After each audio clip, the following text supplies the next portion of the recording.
Hello, good morning, good afternoon. Happy Friday, everyone. Great to see the room filling up. Welcome, my name is Rebecca Goldberg. I'm a co-facilitator of the Grantmakers for Education Out of School Time Impact Group. You are here for our Friday monthly field convening call, and we're thrilled to have you here.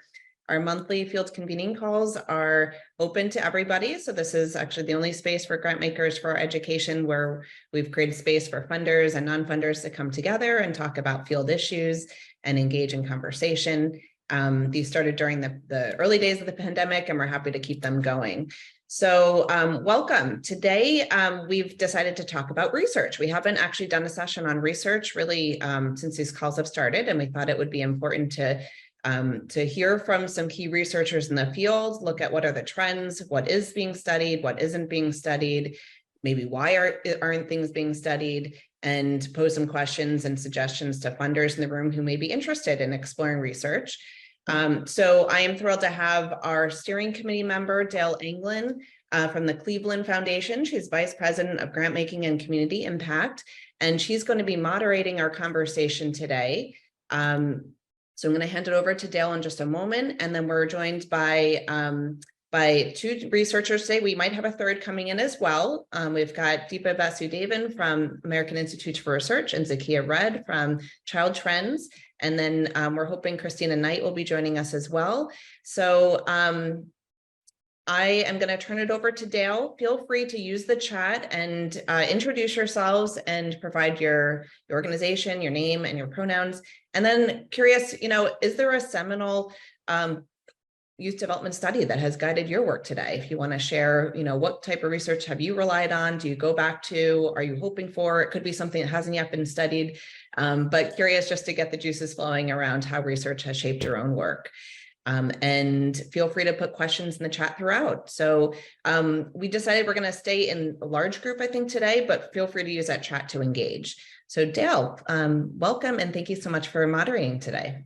Thank you. It's so good to see some old friends. I'm seeing people little notes in the chat. So I think many of us have been in this space of out of school time work, direct service research for a long time. I've now been at the Cleveland Foundation for almost 6 years. Before that, I was at a foundation in New Jersey, the Victoria Foundation, for about 12. And even though I work on a broader set of issues here at the Cleveland Foundation, still the OST world is my heart. And it's where I really always try to focus a lot of my work. And we're doing a lot of work here in Cleveland in that space. And always, and since the beginning of my time in philanthropy, has been this question of why don't we, it seems like, and why don't we have the same level of research that is as compelling as what they have in things like the early childhood space? And I don't think that's changed. I think we've gotten better. So today we want to talk a little bit about, what has changed, what do we have out there, how are we making the case for this work? I think a lot of us in the last few years felt seen if you work in the OST space in a way that you haven't in the past. And so could we capitalize on this opportunity right now where districts and others see that, and parents see how important OST is? So today's conversation I'm really looking forward to. And we're supposed to have 3, but it looks like we have 2 right now. We'll see if Christina is able to join us. She's a local researcher here from Case Western that I've been working with. But we have Zakia, who's our program director at Child Trends. I'm going to let them introduce themselves, and Deepa Vasudevan, who's a researcher at the American Institutes for Research. I'm going to ask them each to just talk a little bit about, a quick minute about how they got into this space and what they're doing, and then we'll get into questions. Whoever wants to go first. Oh, I think I accidentally was unmuted this whole time, so I'll jump in. Everyone, I'm Deepa Vasudevan. My pronouns are she, her. I'm a researcher at the American Institutes for Research in the Youth, Family, and Community Development Program area. And I have always kind of identified as a youth worker, even though I didn't have the language for it when I was running summer camps and summer programming, and also working at as a college graduate at a at a public high school in Philadelphia, supporting students in after school and extracurricular programs. And then I moved into working at a capacity building organization in Philadelphia called the Out of School Time Resource Center, where that sparked a lot of questions for me around what after school practitioners and what youth workers need to sustain themselves in the work, and also how do they build partnerships, with schools, with teachers, with young people. And so that led me into back into grad school for research to think about these questions deeply. I would say my primary areas of interest are focused on the out of school time workforce, and particularly youth workers, people who work with older youth in programs, and how they understand their professional identities and experiences. And I'm also really interested in these school community partnerships, and also kind of how out of school time programs and youth programs navigate those partnerships when oftentimes the work is not always understood or appreciated or legitimized in the same ways that school day learning is. And so those are like the ongoing research questions that drive me. And so I will pass it over to Zakia. Hello, everybody, and thank you for having me today. I'm Zakia Red. I'm a research scholar and the co-director of the Youth Development Program area at Child Trends.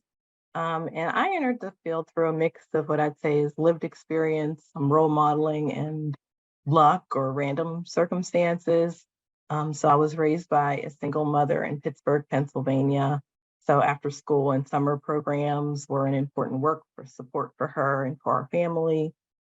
She was really intentional, I think, about selecting programs, especially when I was a teenager, to help connect me to positive peers, to introduce me to different career options, and to help me to build skills. So I understand from my own personal experience the potential of out of school time programs. So sort of speaking back to that heart piece that Dale mentioned earlier. And then in terms of my exposure to research, there was actually a Black alumni reunion at Oberlin College, the college that I attended. And I thought I wanted to be a lawyer. So they hosted a career networking session, and I attended the session with alums with JD and MPP backgrounds. And it turned out that I was really interested in and attracted to the people who had the MPP backgrounds, really interested in the social and policy research jobs that they described and the work that they said that they were doing. And based on that sort of exposure, I ended up applying to Georgetown University's Master's of Public Policy program. And while at Georgetown, I applied for a research assistant position at the Urban Institute. And then why I say accidental is that, as a research assistant, like Deepa said, you don't necessarily have a choice over what kind of research you end up getting to do, but I happened to be paired with a senior researcher who was doing a lot of research in the after school and summer learning space. So a lot of my first projects were in those areas. So like my first big project was running around DC doing site visits for a formative evaluation of 21st century community learning schools. And then doing a needs assessment to help inform the work of a growing and emerging out of school time intermediary, the DC Children and Youth Investment Trust at that time. So after working at Urban for a couple of years, I ended up applying to a position at Child Trends. And at Child Trends, from my early years, I did work on welfare and poverty, as well as work on out of school time. At that time, they had some big grants from Atlantic Philanthropies and the McConnell Clark Foundation, so I'm dating myself, to do a lot of syntheses on the effects of out of school time on different outcomes or on different populations, as well as to prepare toolkits and resources for out of school time practitioners. Wonderful, thank you. We're so pleased to have Zakia and Deepa with us today. Remember to please use the chat for any questions that you have as we're talking today. I think many people here care so deeply about this issue. So the first question I have, and then we'll open it up to many questions. We just came up with a few, is to Zakia and Deepa, is what trends are you seeing right now in the OST research? What's getting studied? What's not getting studied? Let's start there. Sure. And Zakia and I had a chance to talk about this a little bit earlier this week. And so Zakia, please jump in or, add on to whatever I'm going to start with today. So one thing I didn't get to mention was that I have been serving as program co-chair of the American Education Research Association Special Interest Group. It's a very long title. We call it the OST SIG.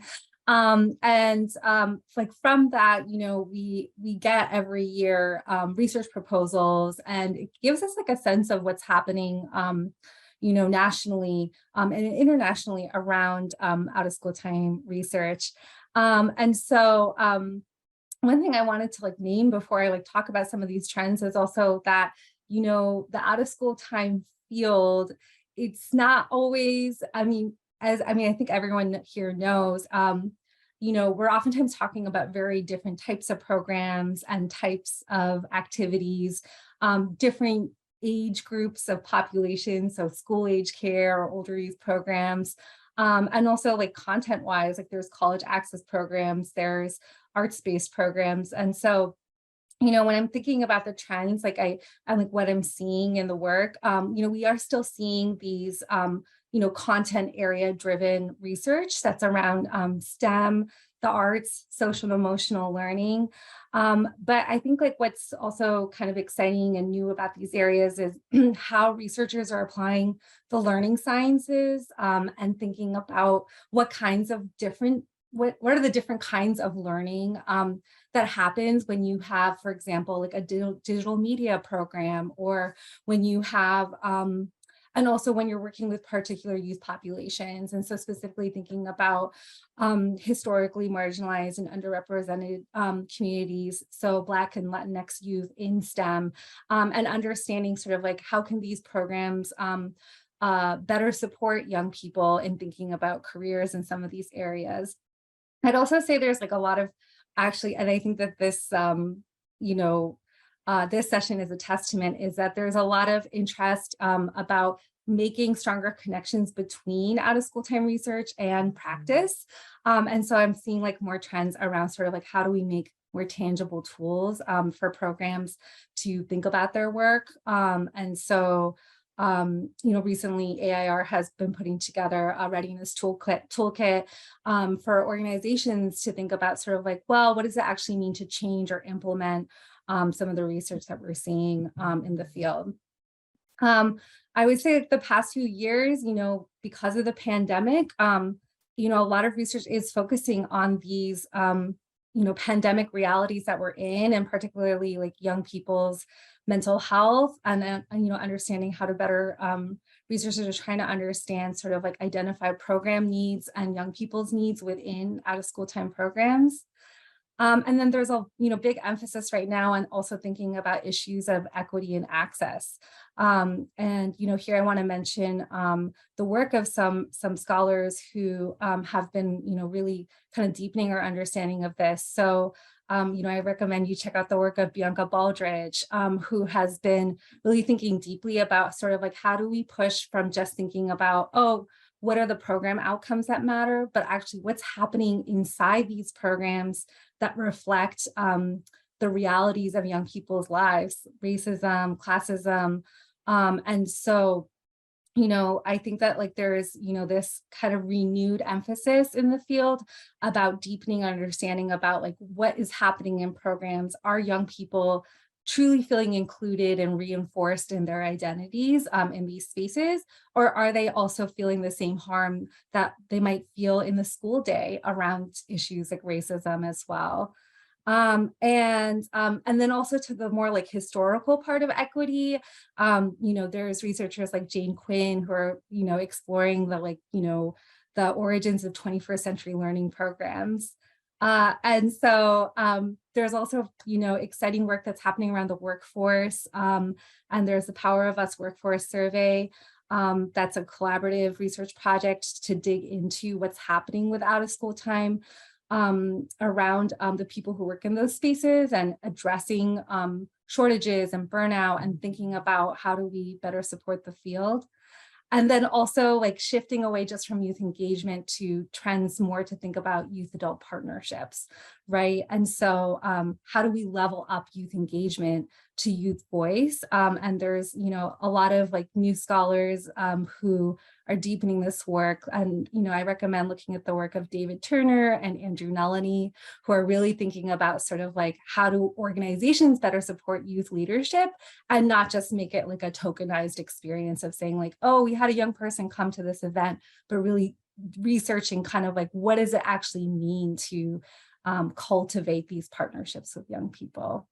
So I'm going to pass it over to Zakia. I know I rambled for quite a bit, but Zakia, of course, I want to, you know, hear how you think we should be filling in these research areas as well.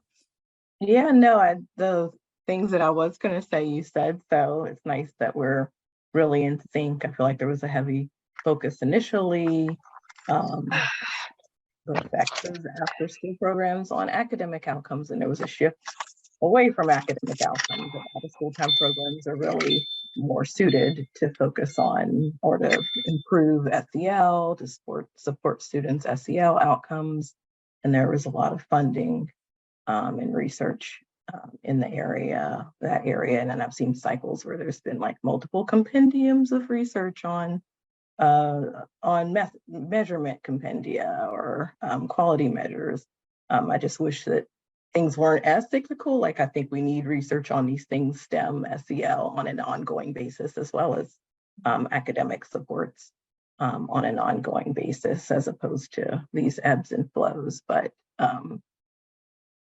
you know, I understand it. And I have seen a lot more work. I know in a lot of the RFPs I'm seeing and in a lot of the work we're doing, which some of it is self-driven, but now we're seeing it more in the RFPs, calls for a focus on minoritized populations, more of an intentional focus on equity and access. So I've been pleased to see those changes as well. And then I guess I'd say we know that like more effective teen programs are those that build their skills or that connect them to things that they're really interested in and that help them to build skills. So I think that the movement towards focusing on sort of sectors or areas of interest, so career focused programs and things like that, social justice programs, makes a lot of sense. That's a lot. And you're getting questions in the chat about making sure we're getting you, we'll try to get you information as fast as Rebecca can find it, and Deepa and Zakia on connections to a lot of the people that have been named just in the last 5 minutes, some of whom I know and some of whom I don't. So one thing so there's things being studied. What's not being studied that you feel like we're really missing out on this right now? So I can start. First, I'll share something related to some work that we're doing that sort of helped me to raise some additional questions. But I have a lot of general thoughts that could go on for a long time if we have for us to share more ideas. But we had some funding or have some funding from OPRE under the Administration for Children and Families to do some analyses on out-of-school time care using the National Survey of Early Care and Education. And we found a decline in use of care between 2012 and 2019, so before the pandemic. And the reviewer of this out-of-school time snapshot that we're producing with our findings is from the After School Alliance. And she said that they have a similar finding based on the analysis of the parent survey data that they gather. So in terms of research questions, I'm really interested in understanding more about the reason for this pre-pandemic decline in use of out-of-school time care, since it doesn't seem to be that there's a lower demand for care. So a wish list for me would be that there'd be more national or statewide surveys of out-of-school time providers and parents, and I think that we need questions to really get into, help us understand better the cost and affordability issues that might be at play here. And I also think it'd be helpful to have more information from parents on, well, what are you doing with your kids? What's happening to the kids when they're not in care, in formal care arrangements. And then our NSEC analyses also found that there were steeper declines for some groups, such as children from low-income backgrounds and children in high-density urban areas. So again, interested in understanding why, and I think that we need additional survey work that's not found in the NSEC or some qualitative work as well. Looking at, is it affordability, differential access, different preferences, or something else that might be at play here? If there was additional surveys fielded, then we could see if this was a limited finding, but this is a nationally representative survey. And also interested in sort of understanding the trends in access and use of out-of-school time programs since the pandemic started as well, because we know there's been an additional drop, so really understanding that drop. NSEC is in the field right now, so there'll be a 2024 NSEC. We'll do additional analysis that'll include post-pandemic information, but that's a long time to wait. And there are other ways to explore those issues. Another, I think, topic or research gap that I see is related to children with disabilities. I participated on a panel last week focused on school-age out-of-school time care at the Child Care Aware of America conference. And one of my co-panelists, Pamela Trivedi from Georgetown, who used to work at ASFE, does research on children with disabilities, and she shared some information about how access to out-of-school time is more limited for children with disabilities, which we see looking at the National Survey of Children's Health, and that school day supports or provided to students with IEPs, for instance, often don't extend into the after school and summertime space.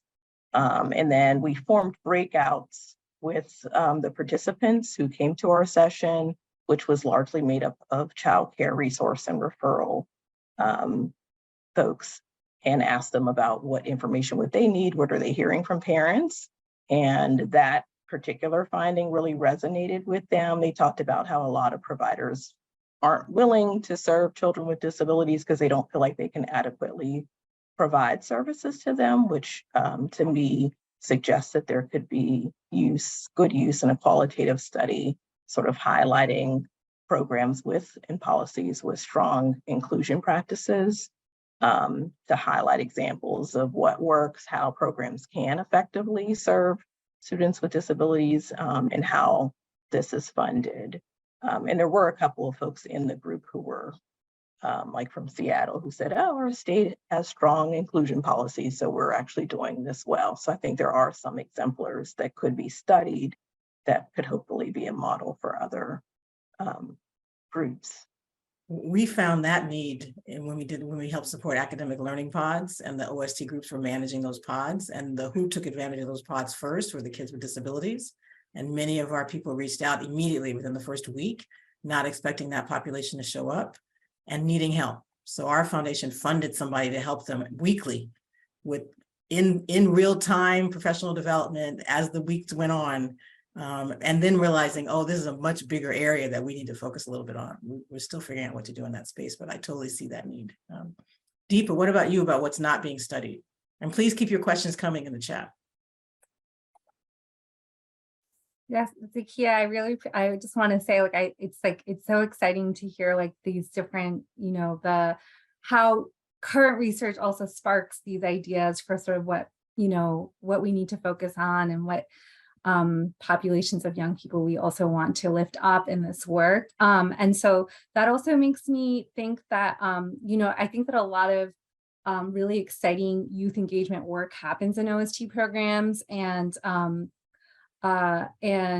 lot of time there's a whole body of research about youth participatory action research, and this idea of like, how do we involve young people and actually being part of community needs assessments, being part of asking questions. And so, you know, I feel like oftentimes like we talk about YPAR studies as like their own category, but I would love to see more research about sort of like what are the unique ways in which out of school time programs in particular can foster and cultivate YPAR activities and, you know, kind of look into sort of also like the ways in which young people can be researchers and understanding issues of equity and access in particular. And that's something that I got to focus on with a group of colleagues, including Bianca Baldridge, Sam Mejias, and Ben Kirshner, and Daniela DiGiacomo. And I was actually not the leader of the YPAR component of that. This was funded by the Wallace Foundation, but it was like, it was just so fascinating, like the research findings that came from young people, talking to young people about out of school time programs. And I was like, oh, we really need to dig into this more and also have the funding and support to foster those connections that happen with youth research teams. So that, you know, we're asking more specific and better questions around sort of what they need out of after school programs and extracurriculars that they're part of. And I think someone mentioned this in the chat, but I really do, I'm excited, and on my wish list is more research about the workforce and where the workforce is right now. And, you know, I would like to see more research about what really sustains youth workers and their well-being over time in working in these programs. And also, I used to work at Wellesley College and the education department, and there were so many students of mine who were like just starting their foray into working in after-school programs. And something that always kept coming up was sort of like, how do I stay in this work? So how do you move from entry in the workforce? Like, you know, I think there's really important research that needs to be done about sort of like, you know, how do you cultivate beyond the entry level positions in youth programs as well. And so, you know, I have a vested interest in thinking about sort of like, what is this workforce continues to look like? And you know, it's really interesting. I think that it was Steve Fowler who mentioned about this idea of like, how do we study like deeper learning that's happening in out of school time programs? And, you know, I also feel like this is something that's so interesting that a lot of times there's research that's happening that's coded just generally as education research. But then you realize that what they're talking about is the work that's happening in out of school time programs. And so there was a book that just came out a couple of years ago by Jill Mehta and Sarah Fine about deeper learning. And they found that a lot of the deeper learning moments, they traveled across the country, went into schools and, interviewed young people and, did all these school observations. And the deeper learning was happening in students' high school extracurricular programs. And so it was like, oh, hey, this is an important finding that could also lift up the work of, OST programs as well. And so, I think that it's part of my wish is that we also make sure that we're making those connections and, finding some terms and terminology that can cut across some of these spaces to also know that we do have some of this evidence, but we might not be seeing it per se in what would be coded as OST research as well. Thank you. And so that actually leads to another question that we had on our list of, we know all of us have been working on this for a long time. And as I said in the start of my conversation about, the use of evidence in early childhood has been used deeply and widely and very successfully for 20 years. Now, granted, since the pandemic, we're defending again a little bit some of that work, but you don't really doubt the research. And the research has been able to be used effectively in multiple states to expand childcare.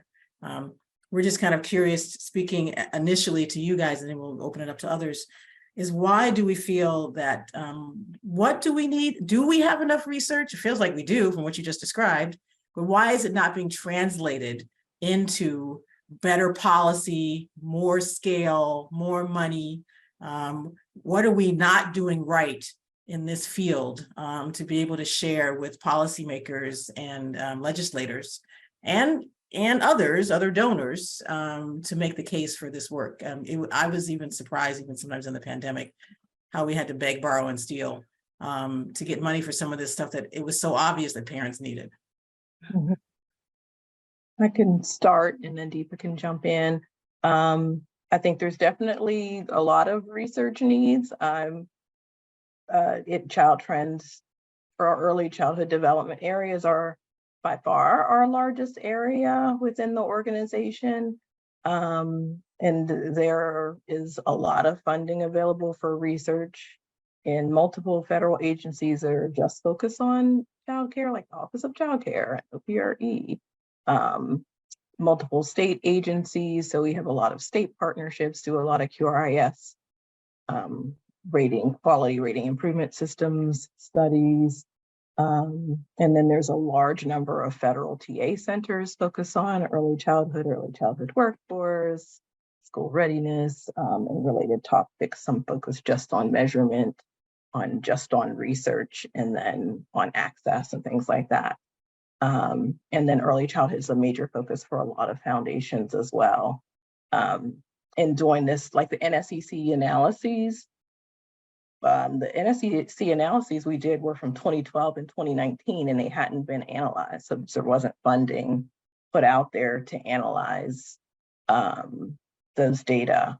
And then there are only a couple of large-scale, nationally representative parent surveys that have like current information on out-of-school time trends and use and things like that. So that's why I'm looking at the NSECE. There's like the National Survey of Children's Health, but the way they ask it, it's really about out-of-school time enrichment and extracurricular activities. So it's not just out-of-school time programs. It's still important information, but it's a little bit broader. So just thinking about how few surveys there are, I'd say that there's a big gap. I also just want to reference that we do have a strong research basis for research in the youth development space. The National Academies of Science Promise of Adolescence report has, really strong and, beautifully sort of cites the information on brain development happening during the adolescent period through the mid-20s, and how this is an important opportunity to promise an opportunity. But, there's also no federal agency focused just on youth development. The agencies that focus on youth are also focused more on the prevention of problems rather.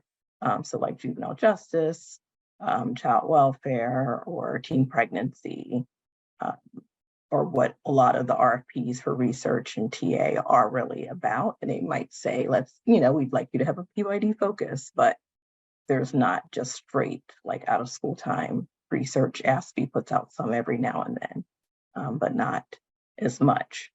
And I say this, I think that the funding for early childcare research is fully warranted. And I know there's still a lot of equity gaps and that childcare costs. I have young children are, very high. They have access to care to early childcare rather is not equitable. But I just feel like even with that, the out of school time field is a step behind, and it's hard to make decisions and influence policy without accurate current data. Thanks, Zakia. Deepa?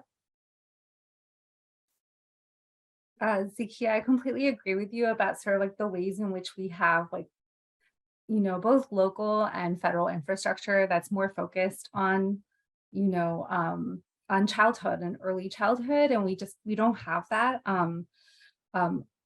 We don't have this consistently or systematically, in the US around kind of like a ministry or department for youth and youth development. And I think that kind of then impacts,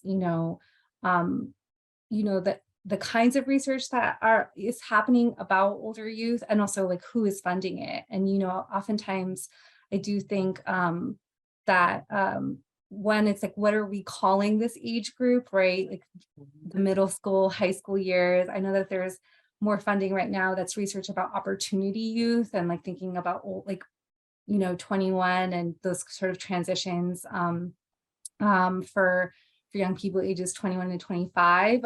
But we're still seeing this gap in these like middle years for young people. And I actually think that it's like private foundations and family foundations that have been filling in that gap to explore those middle years. And I think that there's also I think that part of there's also a lot of funding right now to evaluate and understand community schools, right?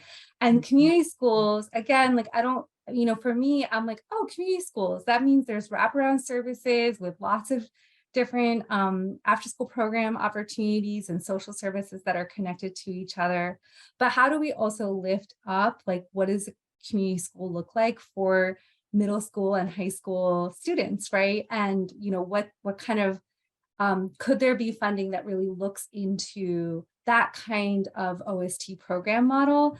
And so like sometimes I think like I'm like the research is happening, but maybe it's being coded as adolescent development, or maybe it's getting, maybe the research is happening in the community schools space, and like we need to find more forums like there were in the 90s and early 2000s around adolescents, and kind of like come back together, to lift up this research that's happening, Dale, in the ways that you were saying that like are very consistent and grounded in the early childhood space. Thank you. So I'm going to ask one last question, then we're just opening it up for more questions from the group here. Is how do we, there is this research that you're talking about, how do we support field leaders and practitioners to use the research? Is there a gap between practice and research? Whoever wants to go first. Well, I'm so interested in hearing also what people think on this call about this, because I mean, I would say absolutely yes, there is that gap between what people are researching and what we're finding, and also how that gets translated into practice. And I would say more recently, I've been working on a project funded by the Lost Foundation focused on cross-sector partnerships for adolescents. And, and in previous work, just doing with trainings with program directors, they, oftentimes there's, especially the past few years, there's been like a survival mode mentality, right, among all kinds of organizations, whether it's a youth serving organization or, our medical institutions, right? And so it's hard to be like, okay, how do we also use research and think about how do we improve as an organization or our workforce, while we're also just trying to provide basic needs, for children and youth. And so I think that, I'm a researcher who really believes that like there's so much more work to be done for researchers to better translate their work, for people in practice. I also think that there's so many people in the out of school time field who straddle the world of both being a practitioner and a scholar, and that we should really like harness that more, like that, like a lot of times, like, we in this field identify as both, people who are practitioners, youth workers, youth development professionals, and also are doing the research as well. And so I just, I feel like there's a lot of room to translate research into accessible mediums, podcasts, short research briefs, those kinds of things. That's a good idea, that last one, podcast, short research briefs. So we want to open it up. We can ask lots of questions, but we're curious for the people on the call, what do you feel is needed in the space? What are you seeing that's missing? How are you translating whatever research you are using into practical knowledge so that we can get to scale and get to quality? I remember a time when we barely talked about scale in the OST field because people didn't feel like they had enough money to do it. It feels like with federal dollars coming down the pike the last few years, there's been more of a talk about scale. So curious about what questions you might have for our team of researchers here, Zakia and Deepa. And Raise your hand. throw in there, we do have a couple questions in the chat. Maybe we could address it, and we'll invite folks to put your questions in the chat, or, you know, if you want to come off mute, you can put that in the chat too, and we're happy to make time for that. So Ron had a question around the post COVID data collection challenges and what you're seeing specifically with programs, just, you know, trying to make programs happen, what strategies are working to collect data now that may be different than before the pandemic.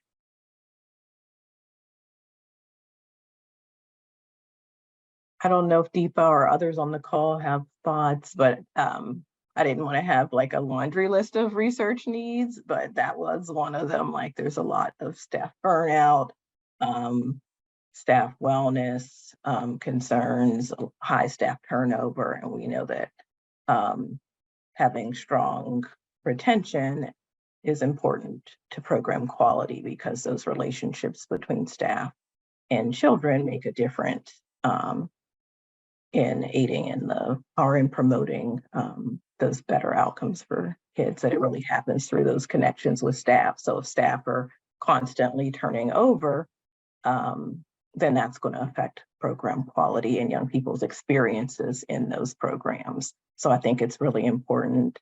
And I was going to suggest that there be a study of providers or program staff, current or past, to understand what's happening, what are some stressors. I think some of it is macro that, you know, might not necessarily be able to be controlled, like salaries and things like that, or more opportunities in higher paying fields. But there may be some other things or some best practices that we can study in programs that have higher tenure, higher average tenure for their staff. And high levels of satisfaction. So studying success, as well as talking to staff and surveying them to find out what's going on, what's working, is a thought. Question, Zakia, is along those lines, but you know, we do work nationally with the 50 state after school network, STEM Next, and just basic data collection on youth outcomes or program quality, given the constraints with staff, has been a real challenge. So I see. my question is more along the lines of how, in well-funded efforts like Wallace, you know, obviously data collection is more possible, but you know, we've got lots of programming across the country and in communities, and how do we collect data? You know, what are the strategies that are working to collect data so we have a sense of what's really happening in our work?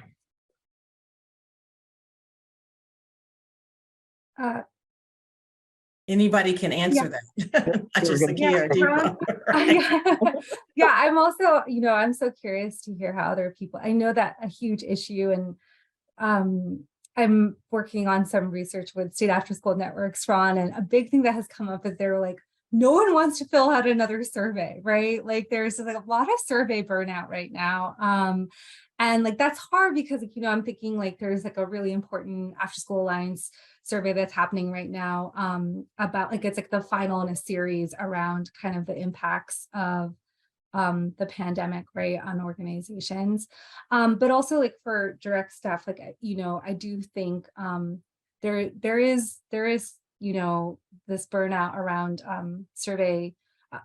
doing surveys. I will say that, like, I think that there's still excitement, enthusiasm to participate in conversations, whether those are virtual or live. And so, you know, I feel like at least some of the projects I'm working on, we're trying to find ways in which there's an existing conference that's happening, something that, you know, there's going to be staff who are already showing up for something, and, you know, utilizing the time that exists to ask those like really key burning questions, right? And not always making it like an add-on or something where you're keep asking for like a to gather data via surveys. So Ron, I don't know if that speaks a little bit more to what you're asking about. But like, I really do feel like some of those more like live listening sessions, town halls, where you're using things like polling and that sort of thing, but like live with a group that has committed to it is so important. And then, you know, I know this is so obvious, but it's harder to do with surveys online because of bots, but like, you know, also having those incentives around things like focus groups and interviews where, you know, it's like really, you know, paying and honoring people for their time and expertise when they're talking to you about it. So, you know, I think like, and sometimes that's tricky in the online space because of the ways in which, you know, your data can change based on like, you know, bots getting into your survey or whatever the thing is. But, you know, I do think that there's value in some of that kind of continued qualitative work or learning cohort type research where people are really committed to talking to you over time. Any other answers? Yeah. Oh, yeah, go ahead. If anyone else wants to jump in, we'd welcome thoughts.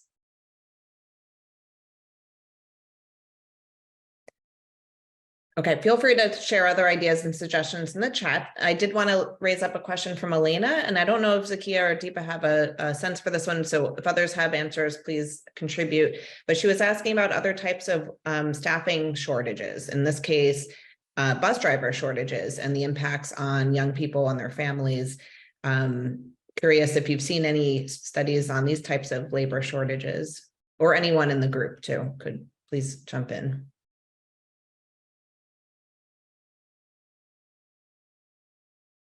I don't, but that's an important issue to raise.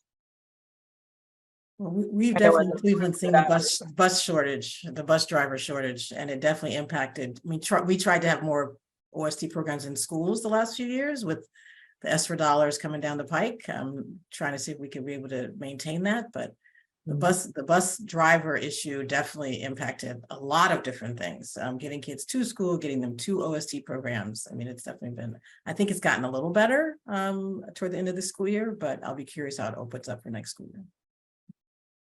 There was someone in the one of the breakout groups that in the conference that I talked about doing last year for Child Care Aware of America, who's from a large suburban area and district, and she said that they were really slow to get school-based out of school time care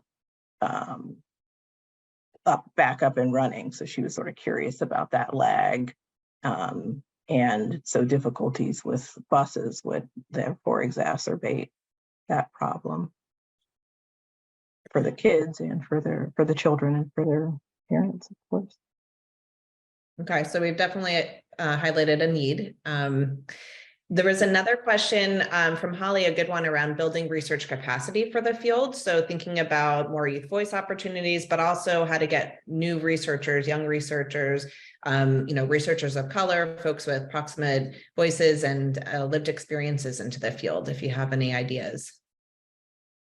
I think, well, I shared my own experience, just how having people who were Black researchers come to my college and talk about the work that they were doing helped to expose me to this field, since it's not something I would have been thinking about or known about. So I think more of that. Child Trends operates the National Hispanic Research Center, and as a part of that, we have a lot of, I don't manage that project, but I'm aware of some of the things that they do, and they have a lot of emerging scholars that they help to fund through that project. And then a lot of networking opportunities and mentoring opportunities that they put in place at various conferences and things like that. So I think that those types of structures and support sort of identifying peer mentors, creating more networking opportunities to diverse settings, to diverse populations, is one approach. I'm curious if if you're in certain regions or certain states, do you even know who the people in your region who work on OST research? I'm realizing I know a couple, and I feel like I need to put out a call to find out who else is in the space and get them together to see if there's something we could either, I'll use the word sell to other foundations to support more of that work, to highlight, lift up that work. I think this is the role foundations can play in this space, since it is so fragmented. There's groups that just do arts, so they just think about STEM, or they just think about girls, but really it's all of it in the OST space. But how are we, as a group of people focused on OST, whether you're a funder or a practitioner, working with colleagues to lift up this issue of research? What do you need? How you know it would be something I think that'd be kind of a next step for some groups. One last question that I have on our list is, funders are always challenged on how to assess impact of our grantees. Do you, as funders, have advice on how funders can get that information from their grantees, how to ask for that information, how to help them get that information? What would it look like? Any thoughts on that? This is Elena. I actually just dropped something in the chat speaking to this concern. Great. I'm pretty new to philanthropy as well as the field, and so I'm blessed with novelty. So that helps me to see things differently versus how things have been. Really looking at systems building for OST in a hyper-local sense, because I have funds specifically in Kansas City, but I'm actively working on developing a OST network website app and that resource directory dashboard for OST providers locally, as well as making that community user facing so that families can see what's accessible, what's connected to their child's school, what's close and proximal to work or transit lines. And all of that is great and wonderful, but the output that I need is to have decision-making data around where the need is, where should we be funding, what are people requesting that they're not seeing show up, where is there overrepresentation in neighborhoods, where are there programmatic deserts. Also connecting that network website to school-based placement websites and enrollment websites so that there's sort of a one-stop shop for families.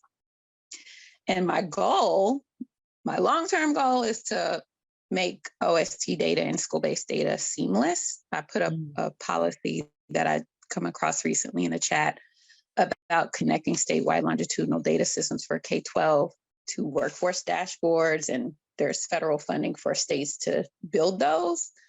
But my pipe dream would be for OST data to be seamlessly integrated with that. That's fantastic. You got to yes, give I am everybody your convening. information, Elena. I'm convening locally. I started a coalition about 6 months ago with the Kansas and Richmond, our statewide after school networks, Kansas and Missouri, as well as a regional agency called Mid-America Regional Council, and really just kind of, hey, this is what I want to see happen. I don't know how to make it happen, but it needs to happen. So do you want to make it happen? What foundation are you with, Elena? Can you remind everybody what foundation? I'm with the Kaufman. With the Kaufman Foundation in Kansas City, Missouri. So it's just, it is very organic. It's really finding people who are mission and vision aligned versus the power brokers per se, and just getting good energy around a shared vision for what we're trying to accomplish. And it's been really great so far. And we've accomplished a lot pretty quickly. So I'm optimistic, but just wanted to share. That's wonderful. I'm going to turn it back to Rebecca because we have 5 minutes left and she's got some housekeeping items to share with you all. Thank you to Zakia and Deepa for talking to us today. Yes, I also want to echo my thank you to Dale for moderating our conversation, Zakia and Deepa for sharing your resources and ideas, and we're going to follow up with many of the links to what you heard today. Also want to thank everyone for all the resources in the chat. So Elena, there were some responses to your questions as well, so definitely check it out. Thanks, Bristol, for sharing another example. this is great. Obviously, there's a lot of energy around research and what's being done, what still needs to be done. We had a lot of funders on the call who I know are probably funding research. So if there are other things you'd like shared out in the follow-up materials, I welcome you to email those to me. We can put those as a resource for everyone. So I'm going to throw my email in the chat. And then just a couple other things coming up. Our next monthly call will be on Friday, June 16th, and we're going to talk about supporting LGBTQ plus youth in out-of-school settings and some of the current challenges and tensions around politics that are happening across the country. So please join us for that. And then we will take a break over summer. So we will not have monthly calls in July and August. Okay. So if you have these on your calendar, maybe just take them off for those months, but we'll be back in September. And then for the funders who are EdFunder members on the call, we'll have our bi-monthly funder meetup in June. It's June 6th. And we have 2 topics that day. We're going to talk about the data coming out of EdFunders benchmarking survey of Grantmakers, education Grantmakers. So that survey data will be released June 1st. Everyone can keep their eye out for that on the website. And then we'll talk about out-of-school time implications. And then we'll also talk about public financing strategies that funders can be involved with. So lots going on. We're also working towards our conference in the fall in Atlanta. But I just want to do one more thank you, and love to see everyone who is here today. Hope you have a wonderful weekend, and we'll see you next month.